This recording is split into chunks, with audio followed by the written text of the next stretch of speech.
আসসালামু আলাইকুম দর্শক, স্বাগতম নতুন একটা ভিডিওতে। এই যে ছোট বন্ধু মায়ের বাড়ি হচ্ছে এটা। এই যে দেখতে পাচ্ছেন সিঁড়ির পিছনে যে ঘর দেখা যায়, এখানে দাঁড়ায় রয়েছে যে ওইটা হচ্ছে ঘর। আর এটা হচ্ছে নদী, কংস নদী। এটা কংস নদীর একটা শাখা, সরি এটা একটা শাখা। ওইখানে একটা মোহনা আছে, যে ওই সাইডে ওই মোহনার মধ্যে আপনার কংস নদীর মূল নদী যেটা। আর এই সাইডে হইতেছে ওই সাইডটার মধ্যে হইতেছে বিল, হাওর, ডেঙ্গেপোতা হাওর। আর এটা হচ্ছে ঘাট আর কি, ওদের সাংবাদানো ঘাট এখানে। আর এই যে, তো আমরা বিয়ে মোটামুটি পাকা করে ফেলাইছি।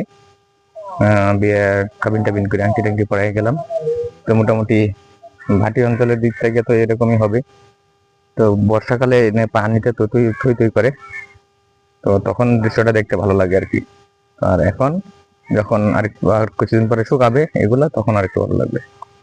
তো কেমন লাগলো এই প্রাকৃতিক পরিবেশটা, অবশ্যই আমাকে কমেন্টে জানাবেন।